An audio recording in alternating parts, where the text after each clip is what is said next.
Времето е най-скъпия ресурс, който разполагаме. Ако ние не се научиме да управляваме времето си, няма как да можем да управляваме бизнес, пари, милиони или каквото и да е. Амен. Ако не мога да си управлявам моето си време, което имам, не мога да управлявам времето на хората, които работят за мен и не мога да управлявам бизнеса, който имам. Съгласни ли сте? Ако се проваля във времето, ако се проваля в това да закъснея, да не отида на време, да си объркам деня, да стане хаос деня ми, моят бизнес какъв ще бъде? Хаос. Управлението на хората какъв ще бъде? Хаос. Какъв ще е резултата? Нулев. Ще има ли пари? Няма да има пари. Ще има проблеми. Така че ако се научим да управляваме най-ценния ресурс, нашето време, ще можем да управляваме големи бизнеси и ще можем да управляваме и хора, които работят за нас. Амен. Защото истина, че хората, които работят за нас, хората, които работят на заплата, не могат много добре да си управляват времето. И затова им трябва човек, който знае как да управлява времето и да ги насочва в това да управляват времето си добре. Амен. Така че преди всичко, първият ти успех ще е в твоето лично време, да можеш да си управляваш времето. Амен. Почни, ако искаш да започнеш бизнес или си започнал бизнес, започни с времето си. Постави правилните граници, постави да бъдеш сериозен, да спазваш нещата и ще видиш как и натам ще тръгнат другите ти неща. Амен. Така че кажи време. Добре, аз искам няколко неща да говоря. Ще говоря малко първо за бизнес, след това ще говоря за лидерство и ще приключа с лидерството. Искам също така да ви споделя относно бизнес неща и това се отнася за всички, които ще започвате бизнес. Всички, които сте започнали бизнес, без значение какво, тези 4 принципа, които ще споделят, те са за вас. Кажи 4 принципа. Има 4 принципа, които ще споделя и това ще те накара да бъдеш един успешен бизнесмен, ще те накара да имаш пари и ще привлече парите към тебе. Без значение дали сега ще го започваш или вече си го започнал. Така че е изключително важно. Но преди всичко искам да започна с това, че бизнеса не е човешка идея. Бизнеса не е човешка идея, не е създаден от човека, не се е родил някой си да е казал почвам бизнес. Истината, че бизнеса е божествена идея. Амен. Тя не е човешка идея, тя е божествена идея. Бог я даде, Бог го започна първи и той най-добре знае как се управлява бизнес. И преди всичко, преди да почнеш твоя бизнес, трябва да сложиш Бог в твоя бизнес. Амен. Сложиш ли Бог в твоя бизнес, всичко натам ще се нареди. Без значение дали вярваш или не вярваш. Без значение дали вярваш, дали има Бог, дали няма Бог. Истината е, че бизнеса не е човешка идея, тя е божествена идея. Амен. Той те е създал и е сложил бизнес потенциал вътре в тебе и ти е дал божествени идеи, които са да се родят и да докарат успех в тебе. Всеки един от вас има божествени идеи. Въпросът е да помисли, да изрови това нещо, което е вътре в него. И това ще те накара да можеш, т.е. това ще ти даде шанс да успееш. Амен. Всеки един, кажи всеки един. Всеки един има бизнес идея вътре в себе си. Няма човек по лицето на земята, който да няма божествена идея за бизнес. Въпросът е дали е изкарал или не е изкарал. Дали е успял да изрови вътре в себе си това, което Бог е заложил. Всеки има талант, така ли?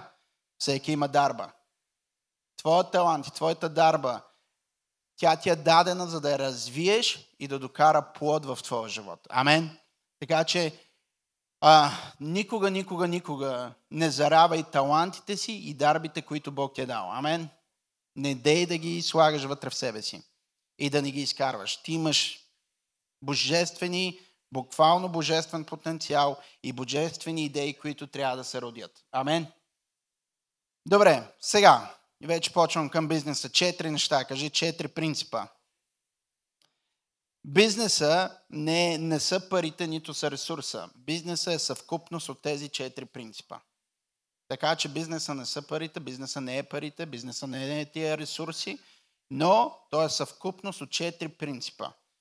Първия принцип. Без значение в каква сфера си. Без значение дали си в медията, без значение дали си в строителството, без значение дали си в ресторант, дали си в кухня, дали нещо друго правиш, дали бизнесът ти е работа в космоса. Приложиш ли тези 4 принципа, ще успееш. Амен. Без значение в какво е. Без значение дали IT, без значение дали ще е фирма, която чисти, приложиш ли тези 4 принципа, ти ще успееш. Аз ще ги кажа и след това ще ги разгледаме. 4 принципа са плодоносност, размножаване, превземане и владеене.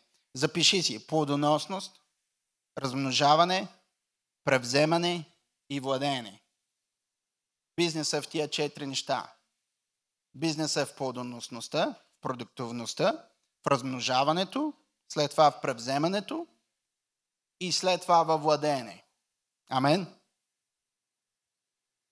Окей. Стойността на продукта определя цената му. Запиши си. Стойността на продукта определя цената му. Стойността ще определи неговата важност и ще определи неговата цена. Примерно, давам веднага пример. Не парите определят продукта, продукта определя парите. Rolls-Royce, никой от вас не му е определил цената. Rolls-Royce си определили цена, защото знаят какъв продукт издават.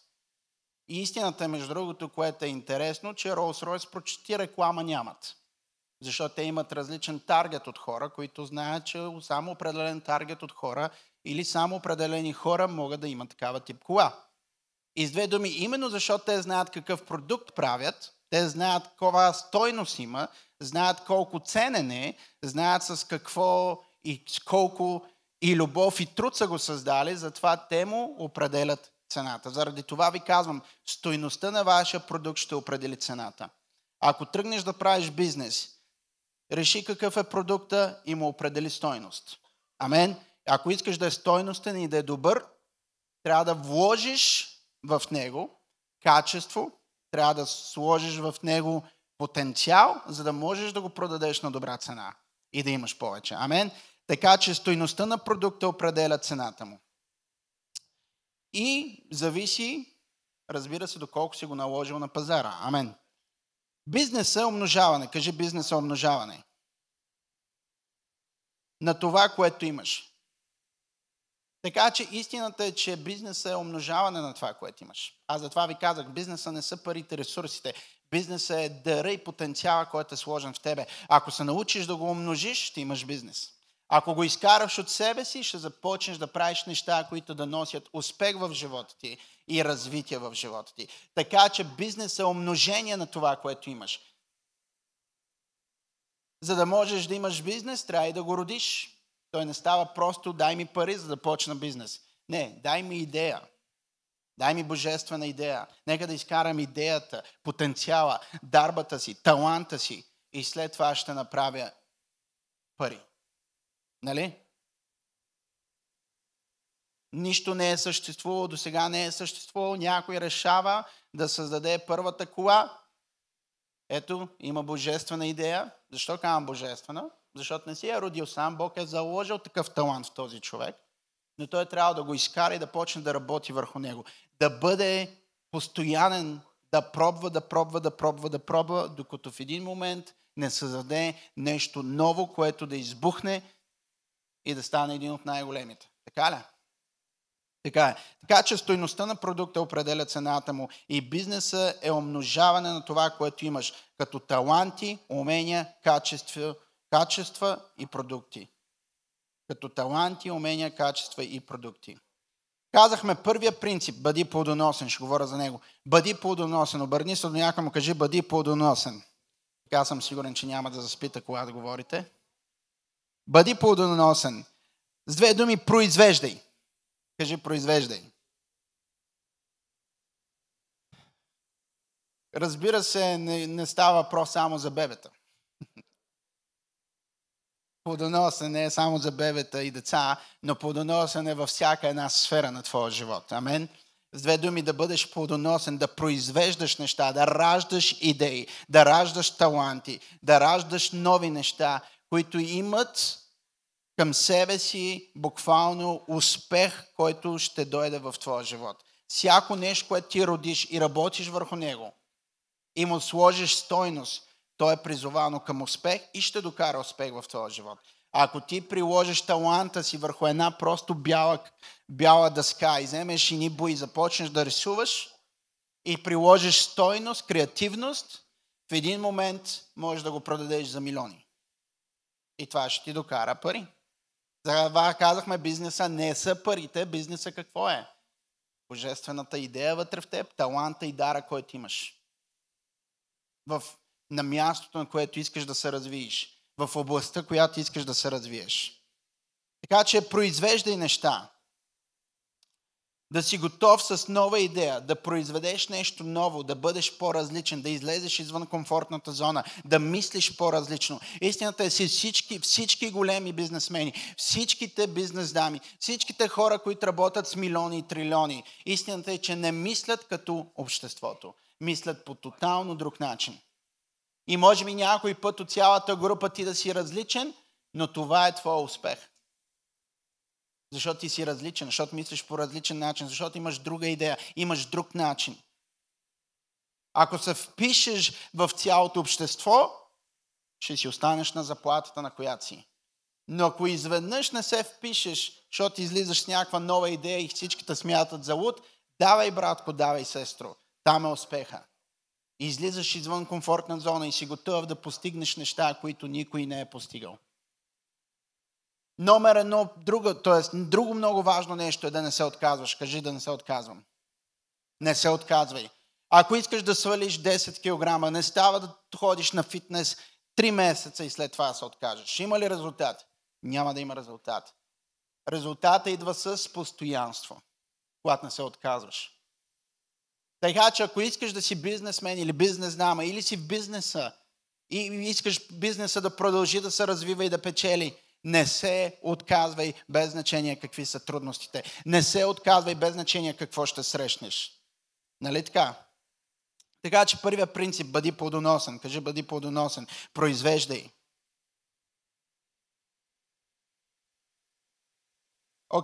Правиш да произвеждаш и да продаваш е равно на хартиени пари.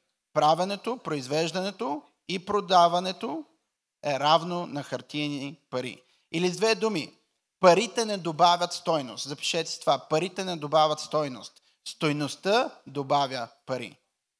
Ценните стойностни неща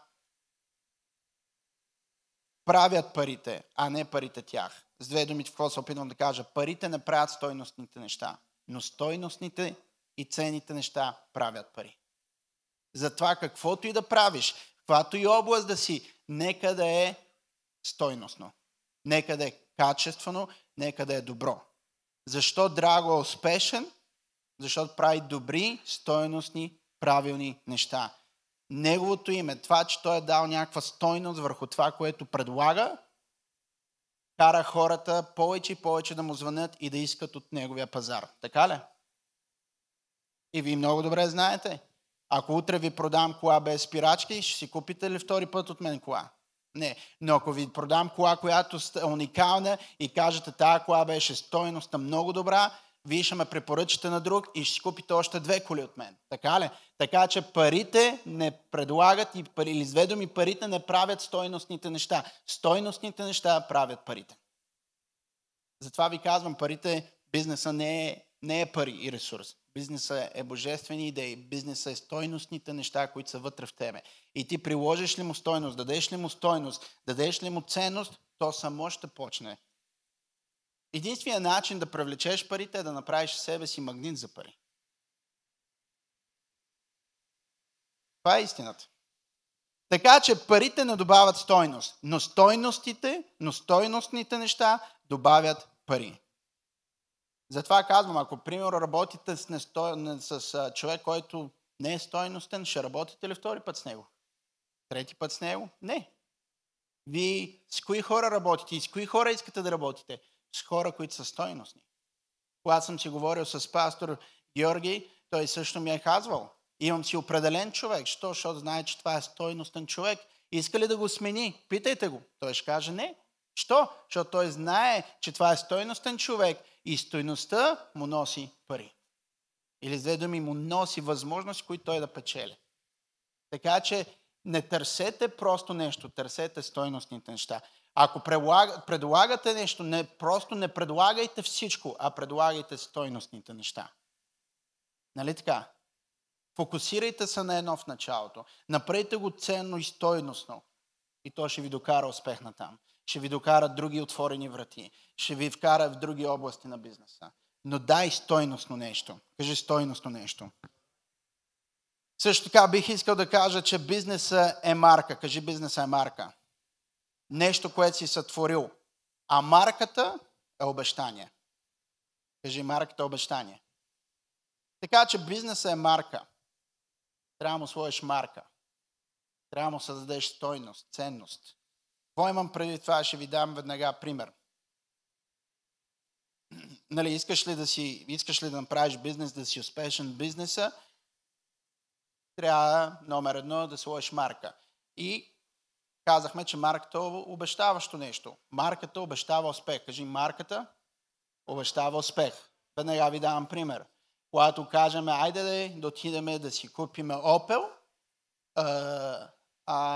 трябва да го провериме, коя година е, какво се случва. Но когато кажем, айде да отидем да купим BMW, хората се развълнуват, защото знаят, че марката предлага стойностни и ценни неща. Съгласни ли сте? По-здрави, по-сигурни, много повече мога да преживееш хубавото на тази марка, така че марката веднага предлага и тя говори и дава обещания за успех. Ако ти кажа, дай да купим една китайска кола и не знаеш каква е марката и марката не е стойностна, ще се чудиш дали ще стане или няма да стане. Обаче, ако знаеш и ти кажа, дай да си купим Ламборджини, веднага отиваш. Дори да е 2 годишна кола, пак я взимаш. Що? Защото марката говори. Тя ти дава обещание, че това е успешна кола. Нали така?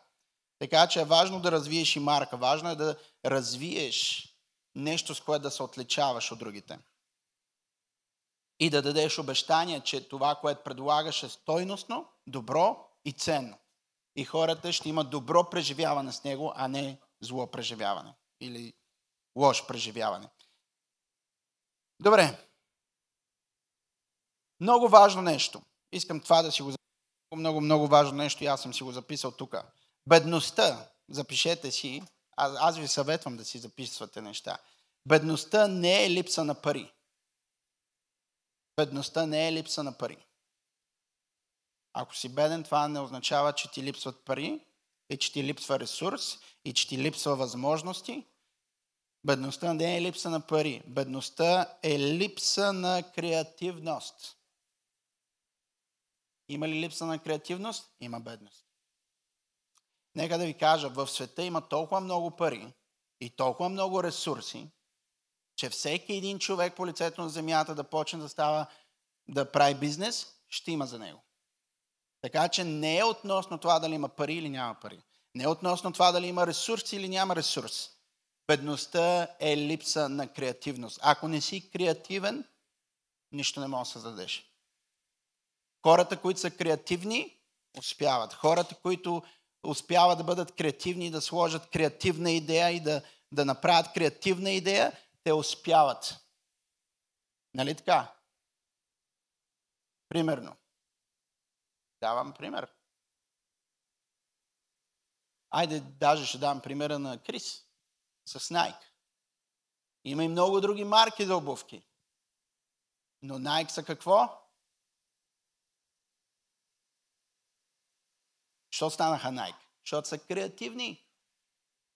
Истината е, че аз също харесвах Adidas, докато не видях, че години наред те създават, пишат нов модел, а изглежда като предишните 10 модела. Докато Nike винаги слагат нещо креативно.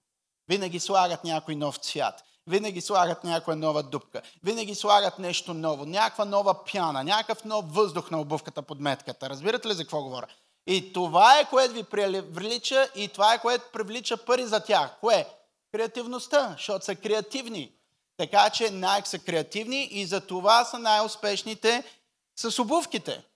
Докато има и много други хора, които продават обувки, така ли? Много други марки, които продават обувки. Много други фирми, които продават обувки. Но толкова успешни ли са? Не. Защо? Защото им липсва креативност.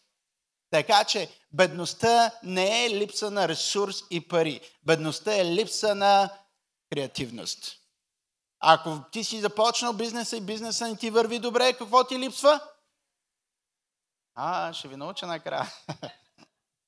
Не, наистина, това не са просто научени фази, в изречения и така нататък. Това са наистина неща, които могат да променят живота ти, които са променили моя живот. С креативност, и когато разбрах, че не е липса на пари. Нека да ви дам един пример. Построихме и участвах в построяването на сграда за 6 милиона без нито един лев.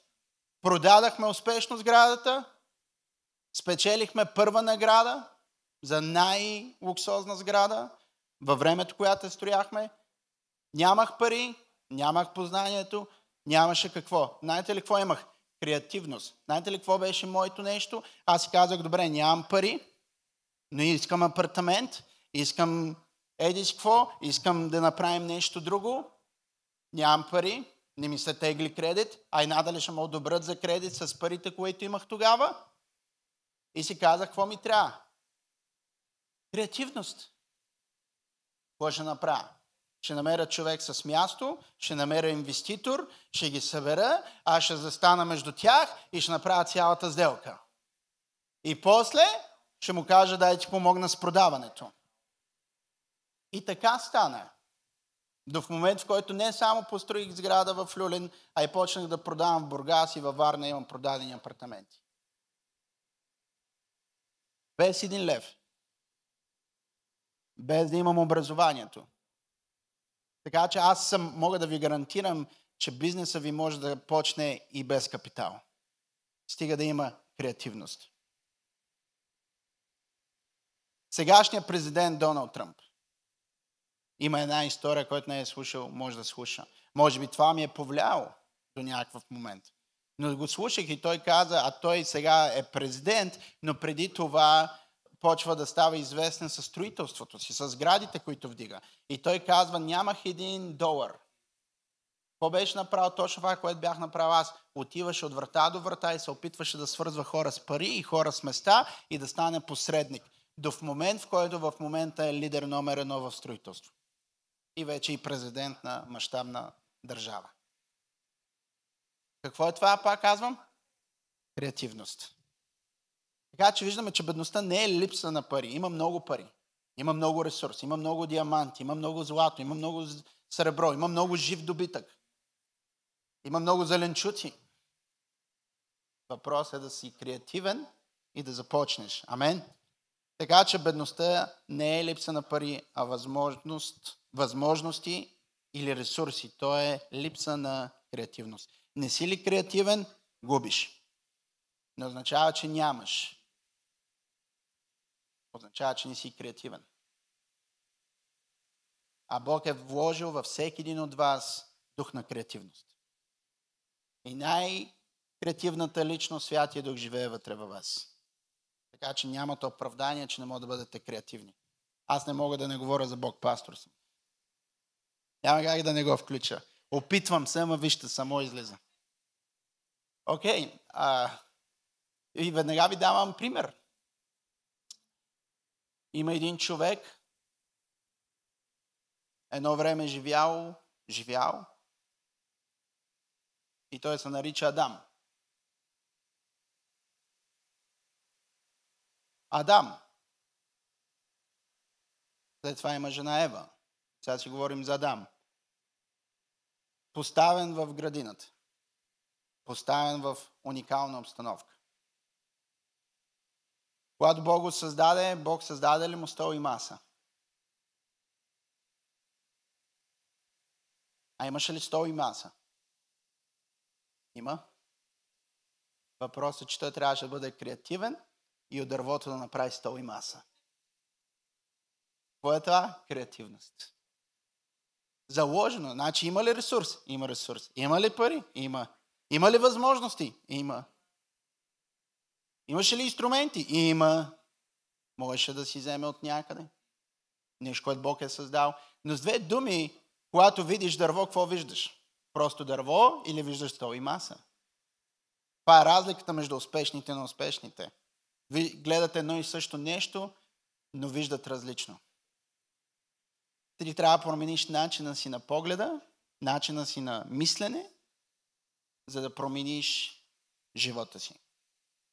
Много бърз пример, че времето ми свършва, имам още няколко неща и бързо ще ги минем.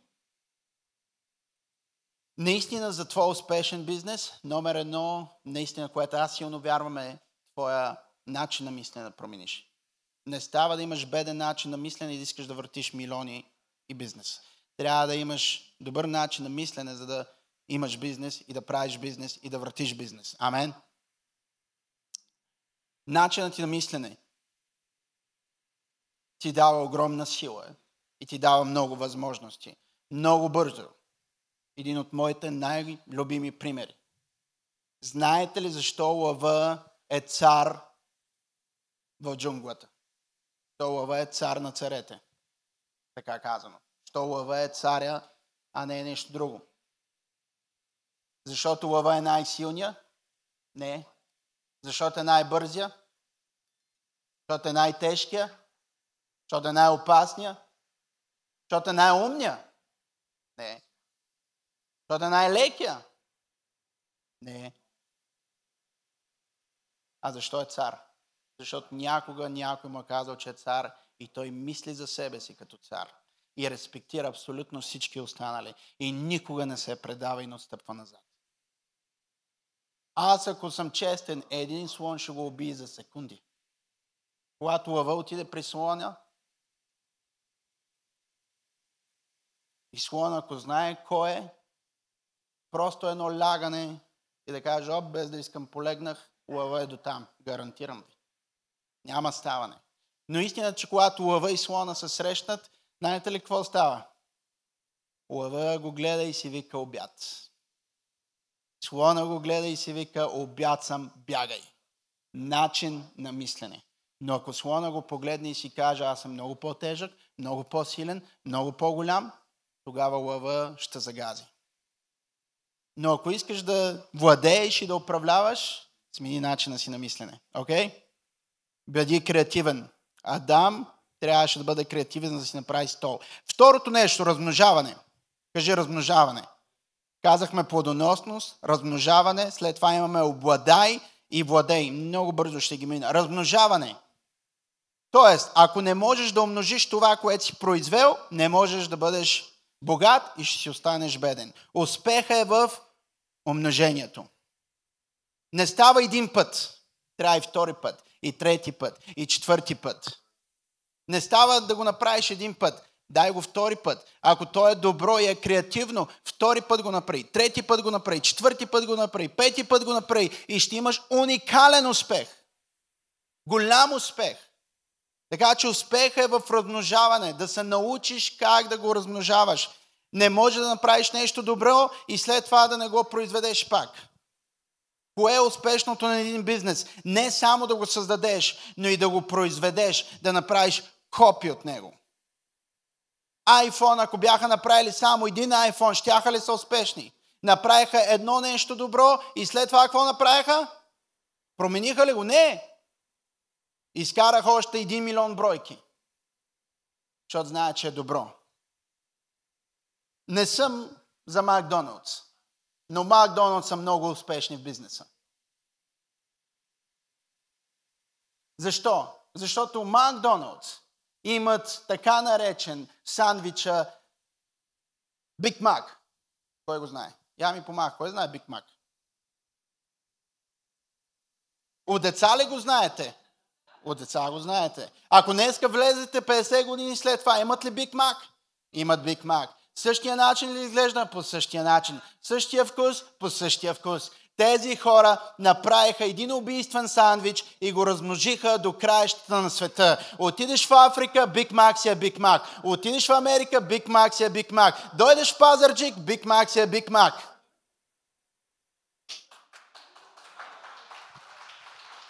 Не ли така? По-креативни създадаха, плодоносни и след това приложиха втори принцип. Размножаване. Смениха ли го? Не. За какво да им го сменят? Доминос пицата, най-добрата им пица, бургер пица. Всички други пици ги въртат, правят различни пици на месец, но пицата бургер пипат ли? Не. Що? Защото им е най-добрата. Какво правят? Размножават. Нали така? Може да пробват някоя нова пица, Макдоналдс може да пробва някой нов сандвич. Дори да бъдем честни, от създаването на Макдоналдс, Биг Мак си е Биг Мак. Всички други сандвичи са нови, успяват ли толкова дълго да стоят? Но Биг Мак е Биг Мак.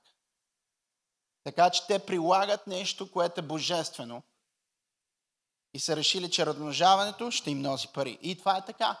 Така че направиш ли нещо ценно, стойностно, след това какво трябва да го направиш? Да го размножиш.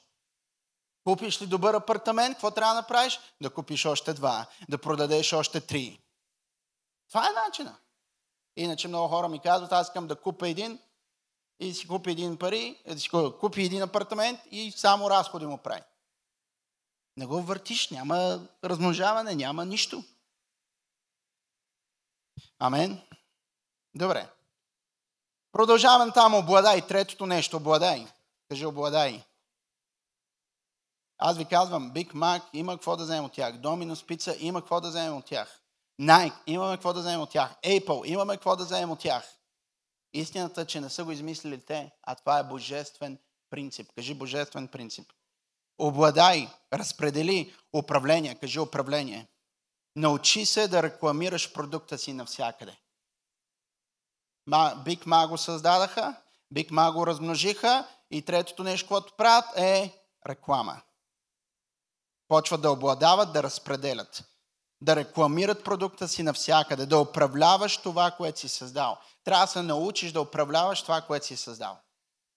Създал си нещо, размножил си нещо и третото важно нещо е да го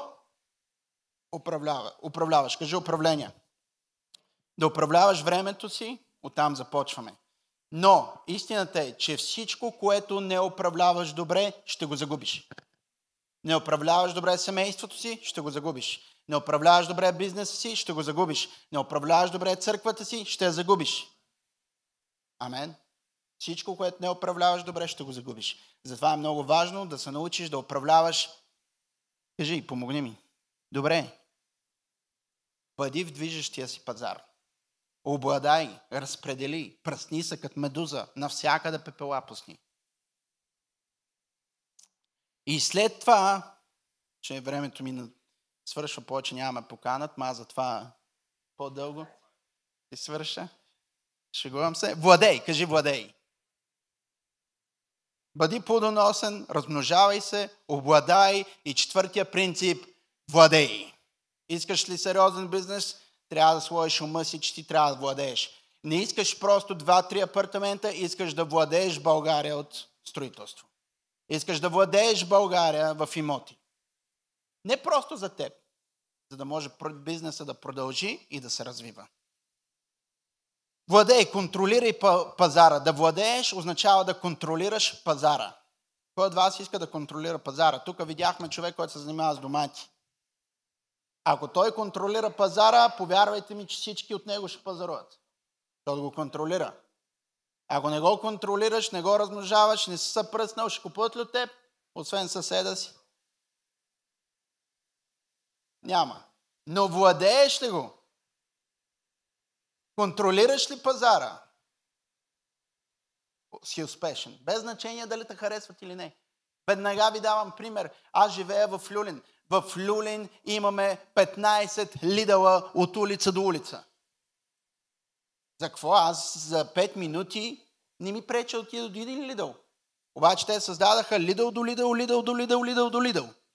Едно и също, цени и същи цени. На всяка улица. Що? Защото владеят. Искат да владеят пазара. Налагат се. Ти мога да отидеш на 10 минути до лидъл. И не ти пречи пак да отидеш на 10. Обаче те са решили, че за всяка улица ще сложат лидъл. Същата големина като предишния, със същите неща като предишния. С две думи, какво правят, пак казвам? Владеят. Така ли? Вие виждали, засичали сте някой път, имате един магазин и изведнъж бам, на 2 км по-надолу същия магазин. Що? Защото са научили принципа да владеят. Искат ли са на пазара? Трябва да се покажат на пазара. Трябва да са там. Трябва да владеят. Искам бизнес имоти, не стига да имаш само в Пазарджик. Трябва да ти и във Варна, Бургас, София. Нали, в София не идвайте, аз съм там. Шегувам се. Нямам никакъв проблем. Нека заедно да кооперираме. Най-добре, ако вие ми ги купувате, аз ги продам. Окей, владей, кажи владей. Кока-кола. Владей. Аз за нея съм сигурен, че и на космоса имат Кока-кола. Няма по лицето на Земята, в което Кока-кола да няма. Владеят. Какво са направили? Били са креативни в началото. След това какво са направили? Следвате точките. Размножават се. След това какво правят? Разпределят, обладават и накрая владеят. Ето 4 принципа за успешен бизнес. Амен. Сега, набързо. Кажи много важно друго нещо. Всеки проблем е бизнес възможност. Кажи, всеки проблем е бизнес възможност. Има ли проблеми? Бизнес възможност.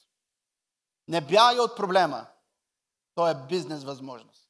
Има проблем недостиг на вода? Продай си къщата, отвори кладенец и започни да продаваш води. Ще имаш голям бизнес. Вода Банкя, знаете ли? Аз живея в Банкя. Ходихме като деца от една забита чешма в средата на полето, която си пълнише цяла Банкя вода. Докато в един момент някой реши, че ще направи Банкя вода и построи един завод и сега прави милиарди и милиарди от Банкя вода. И не му е трябвало пари. Нали, трябва някакви пари, но имам предвид, ресурсът е бил там през цялото време. Бог го е създал. Въпрос, че е бил какво? Креативен да го направи. Да се сети. Така че опитай се да се сетиш преди брат си. След това да му помогнеш. Окей. Сега 4 принципа. Защо? Кажи 4 принципа, аз ги казах. Завършвам буквално скоро. Съжалявам. Не съжалявам много. Окей. 4 принципа. Откъде съм ги взел? От бизнесмен? Не, от Битие. Нека бързо да отидем. Битие 1, 21. И Бог ги благослови с думите. Плодете се, размножавайте се, напълнете земята, обладайте и владейте. Дай цялата слава. Ето защо не е човешка идея, а е божествена идея. И Бог ги благослови. Плодете се, размножавайте се, обладайте и владейте над цялата земя. И над всичко, що лети, и над всичко, що пълзи. Амен. Това са, и ако Кока-кола успява, и Макдоналдс успява, и Найк успява, са си чели Битие 1.28. А ти си вярваш, колко повече ти трябва да четеш и да го приложиш. Амен. Завършвам за лидерство буквално. Защото няма как да имаш бизнес и да не си лидер. Трябва да си лидер. Няма как да имаш хора, които да работят за теб и да не можеш да ги водиш. Няма да говоря много следващия път, ако бъда въобще поканен. Ако не, ще си направя бизнес семинар в църквата и ще дойдете и ще покана Драго и пастор Георги. Окей. Креативност, лидерство. Завършвам с това. Какво е лидерството? Лидерството е креативност и наука. Трябва да си креативен и да се учиш.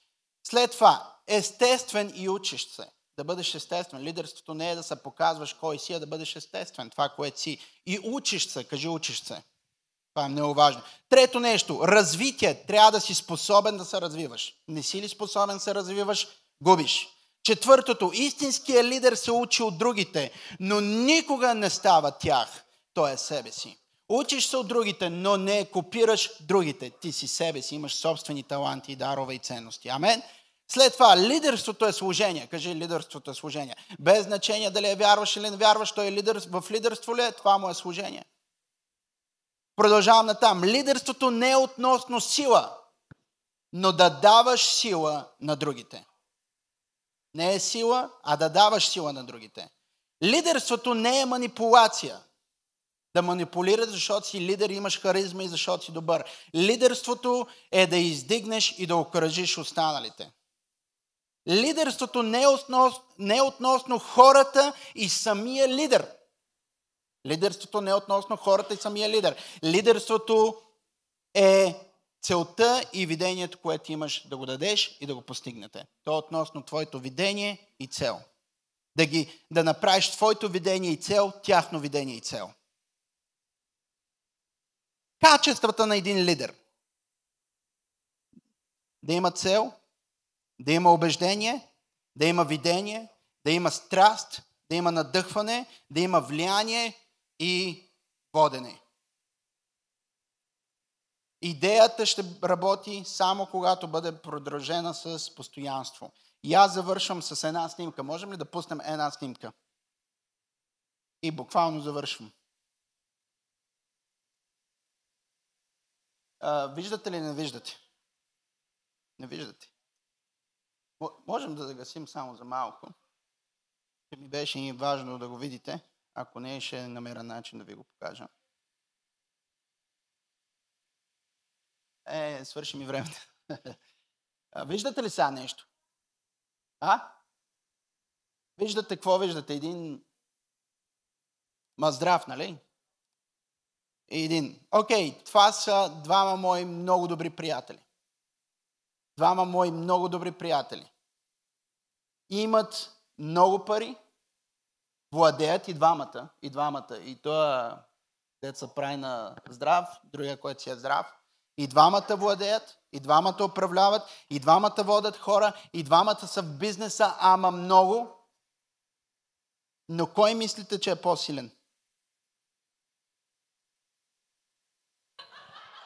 Черния или тъмния? То аз съм черен. Окей, добре, да приключиме. Двама мои много добри приятели. И двамата са много успешни. И двамата са много богати. И двамата управляват хора. Но има една разлика между тях. Това са, виждате го този, това е Йосиф, това е Самсон. Ваши приятели са, познавате ли ги? От Библията. Йосиф и Самсон. Това е разликата между тях. Самсон имаше силно и впечатляващо тяло. Йосиф имаше силен характер. Самсон впечатляваше хората с силата си. Йосиф впечатляваше Бог с характера си и хората с характера си. Йосиф умря, но с добър характер, който му запази позицията и силата и видението, а Самсон загуби силата си, позицията и видението. Или с две думи, за лидерство, когато говорим, кое е важно. Лидерството не е относно сила, а характер. Имаш ли добър характер, ще запази позицията ти, силата и видението. Имаш ли само силата, ще имаш сила и позиция до в момента, в който не умреш. И след като умреш, всичко това си отива. Така че между двамата мои приятели, Йосиф се справи по-добре. Бог да ви благослови, съжалявам за времето.